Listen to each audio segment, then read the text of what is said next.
Assalamualaikum warahmatullahi wabarakatuh. Perkenalkan, nama saya Ratna Suryaningrum, BP 1801032002 dari Prodi D3 Teknik Listrik, jurusan Teknik Elektro, Politeknik Negeri Padang.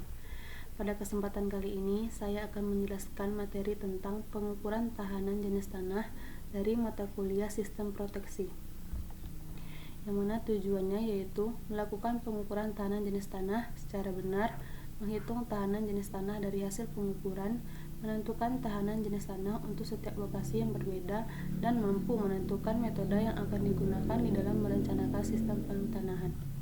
Landasan teori: sistem pentanahan baik untuk pentanahan netral dari suatu sistem tenaga listrik, pentanahan sistem penangkap petir, dan pentanahan untuk peralatan khususnya telekomunikasi perlu mendapatkan perhatian serius, karena pada dasarnya pentanahan tersebut merupakan dasar perhitungan suatu proteksi. Suatu sistem pentanahan merupakan dasar perhitungan suatu sistem proteksi dengan menggunakan analisis FFT. Pada arus yang mengalir pada sistem pentanahan dapat diketahui spektrum frekuensinya. Syarat-syarat sistem pentanahan yang efektif: tahanan pentanahan harus memenuhi syarat yang diinginkan untuk suatu keperluan pemakaian. Elektroda yang ditanam dalam tanah harus bahan konduktor yang baik, tahan korosi, cukup kuat. Jangan sebagai sumber arus galvanis. Elektroda harus mempunyai kontak yang baik dengan tanah sekelilingnya. Tahanan pentanahan harus baik untuk berbagai musim dalam 1 tahun. Biaya pemasangan serendah mungkin. Pemilihan metode pentanahan. Pemilihan metode pentanahan tergantung dari segi praktis, menjaga kontinuitas sistem, memperkecil gangguan yang lebih besar, dan kompromi keseimbangan antara arus dan tegangan. Faktor-faktor yang mempengaruhi pemilihan metode pentanahan harus diperhatikan dalam pemilihan metode pentanahan dari suatu sistem tenaga ialah selektivitas dan sensitivitas dari lele gangguan tanah, pembatasan besar arus gangguan tanah, tingkat pengaman terhadap tegangan surya dengan arester, pembatasan tegangan lebih transien. Faktor di atas mempunyai pengaruh yang besar terhadap keekonomisan sistem, perencanaan serta tata letak dari sistem dan kontinuitas pelayanan. Metode-metode pentanahan netral dari sistem-sistem tenaga adalah pentanahan melalui tahanan, pentanahan melalui reaktor, pentanahan tanpa impedasi atau langsung, pentanahan efektif. Alat dan bahan yaitu elektroda, palu, meteran, multimeter, ERT. Dapat dilihat gambar rangkaian untuk percobaan dengan 3 elektroda dan percobaan dengan 4 elektroda.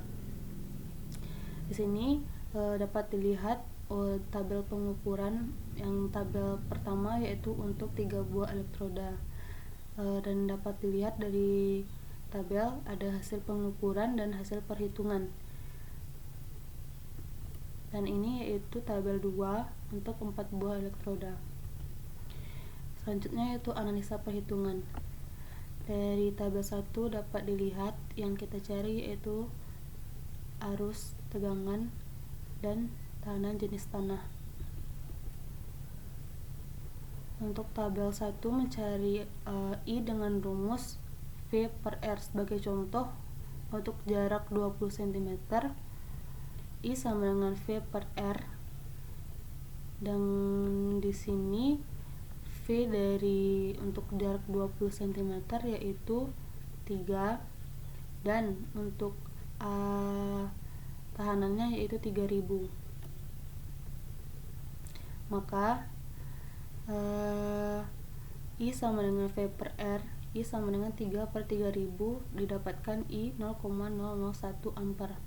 Begitu juga dengan jarak 40, 60, 80, dan 100. Dan untuk mencari tahanan dengan rumus V per I, sebagai contoh untuk jarak 20 cm, R sama dengan V per I, yang mana V dari jarak 20 yaitu 3 dan I nya yaitu 0,001. Didapat tahanannya yaitu 3000 ohm. Dan untuk mencari tahanan jenis tanah dengan rumus R dikali 2 dikali V dikali A, yang mana untuk jarak, sebagai contoh untuk jarak 20 cm, R nya 3000 dikali 2 dikali 3,14 dikali 0,2, dan dapat hasilnya yaitu 3788. Begitu juga dengan tabel 2 di sini. Untuk perhitungan itu kita juga mencari arus, tahanan dan juga tahanan jenis tanah, dan kita tetap memakai rumus sama seperti tabel 1 tadi. Bisa dilihat.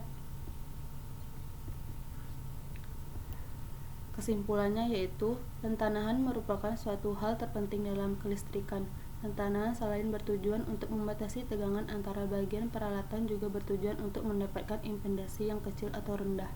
Besar tahanan pentanahan dipengaruhi oleh ukuran elektroda yang digunakan, dan ini sangat tergantung pada ketersediaan dan spesifikasi ukuran elektroda tersebut. Untuk merencanakan suatu sistem pentanahan, ada beberapa faktor yang perlu dipertimbangkan, antara lain tahanan jenis tanah, struktur tanah, keadaan lingkungan, biaya, ukuran, dan bentuk sistemnya. Baik, hanya itu yang dapat saya sampaikan. Apabila ada salah kata, mohon dimaafkan. Sekian dari saya. Assalamualaikum warahmatullahi wabarakatuh.